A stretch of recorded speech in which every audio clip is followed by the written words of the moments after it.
শুভ সকাল সবাইকে। ঘুম থেকে উঠেই প্রতিদিনের মতো আজকেও চলে এলাম রান্নাঘরে। সকালের শুরুটা যদি একটু হালকা আর পুষ্টিকর খাবার দিয়ে হয় তাহলে সারাদিন শরীরটা ভালো থাকে।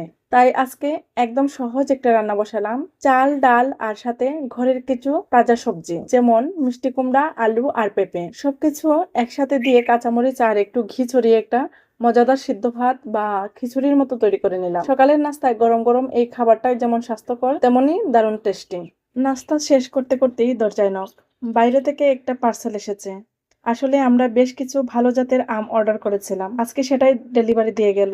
পার্সেলটা আসতেই আমার হাজবেন্ড আর বাচ্চারা তো ভীষণ এক্সাইটেড। সবাই মিলে লেগে গেল আমগুলো আনপ্যাক করতে। বাচ্চারা যখন খুশি মনে একটা একটা করে আম বের করে প্লেটে সাজাচ্ছিল, দেখতে সত্যি খুব ভালো লাগছিল।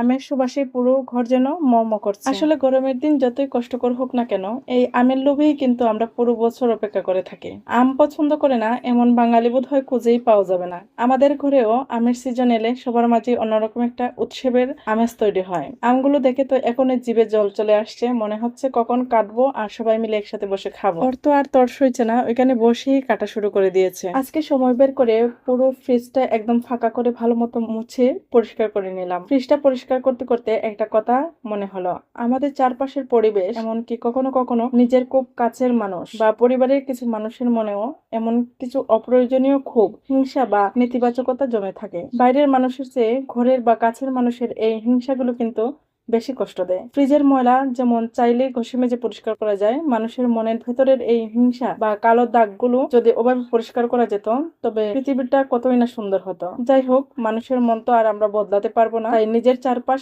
আর নিজের মনটাকে পরিষ্কার রাখাই আসল শান্তি। ফ্রিজ পরিষ্কারের পর্ব শেষ করে এবার দুপুরে রান্নার প্রস্তুতি। আজকে দুপুরে রান্না করছি সবার প্রিয় চিকেন।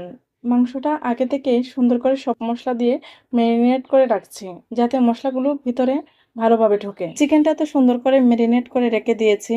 এবার কড়াইয়ে তেল গরম করে আলুগুলো লাল লাল করে ভেজে নেব। দেখতেই পাচ্ছেন মাংসের জন্য আলুগুলো একদম লাল লাল আর সোনালি করে ভাজা হয়ে গিয়েছে। মাংসের আলু যদি এভাবে একটু ভালো করে ভেজে নেওয়া যায় তবে কিন্তু রান্না শেষে সেই আসল স্বাদটা পাওয়া যায়। এবার কড়াইয়ে পেঁয়াজ কুচি দিয়ে পেঁয়াজটা একটু নরম হয়ে আসলে আমি ম্যারিনেট করা মাংসটা দিয়ে দিচ্ছি। মশলা মাখানো মাংসটা তেলে ছাড়ার সাথে সাথে যে সুন্দর একটা সুবাস বেরিয়েছে, তাতেই মনটা ভরে যাচ্ছে। আসলে এই সাধারণ চিকেন রান্নার রেসিপি নতুন করে আপনাদের সাথে আর কি শেয়ার করব বলুন। আপনারা যারা আমার ভিডিও দেখছেন তারা সবাই তো আমার চেয়ে অনেক অনেক ভালো আর গুণী রাঁধুনি। এক একজনের হাতের রান্নার স্বাদ এক এক রকম অতুলনীয় হয়। আমি তো জাস্ট নিজের মতো করে যেভাবে রান্না করি সেটাই আপনাদের সাথে একটু ভাগ করে নিলাম। আশা করি এই ছোট্ট ভিডিওটি আপনাদের ভালো লেগেছে।